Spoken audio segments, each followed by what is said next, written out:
Hello மக்களே, இன்றைக்கி நம்ம வந்து எதை பற்றி பார்க்க போகிறோன்னா முதுகு வலி. முதுகு வலி எதனால் வருதுன்னா, முதுகு வலி வந்து ஒரு 4 காரணங்களுக்காக வருது. ஃபஸ்ட்டு வந்து மெக்கானிக்கல் ஃபேக்டர்னு சொல்லுவாங்க. நம்ம வேலை செய்கிறது, நடக்கிறது, அந்த மாதிரி உள்ள இதனாலேயும் முதுகு வலி வரலாம். அதுக்கு அடுத்ததாக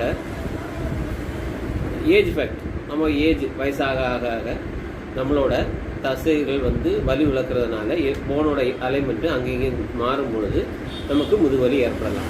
அதுக்கப்புறம் இன்னொன்று அடுத்ததாக வாத நோய். நம்ம பிளட்டில் சில வாத நோய்கள் இருக்கிறதுனால அந்த வாத நோயினாலேயும் முதுகு தண்டோடத்தில் ப்ராப்ளங்கள் வரலாம். அதுக்கப்புறம் இன்னொன்று ட்ரமாட்டிக், அடிபடுறதுனாலையும் நமக்கு முதுகுவலி வரலாம். இது முதுகுவலி அடிபடுதுன்னா அந்த குறிப்பிட்ட ஆர்த்தோ டாக்டர், நியூரோ டாக்டரை கன்சல்ட் பண்ணி அதுக்கப்புறம் நம்ம ஃபிசியோதெரப்பி சார்ந்த இதுகளுக்கு நம்ம ஃபிசியோதெரப்பி எடுப்பது அது நல்லது. அதுக்கப்புறம் அதே மாதிரி வாதத்தில் நமக்கு பிரச்சனை இருக்குன்னா பிளட் டெஸ்ட் எடுத்து பார்த்து அந்த அந்த டாக்டரை பார்த்து அதுக்குள்ளே ட்ரீட்மெண்ட் எடுத்தால் அந்த முதுகுவலி சரியாகும்.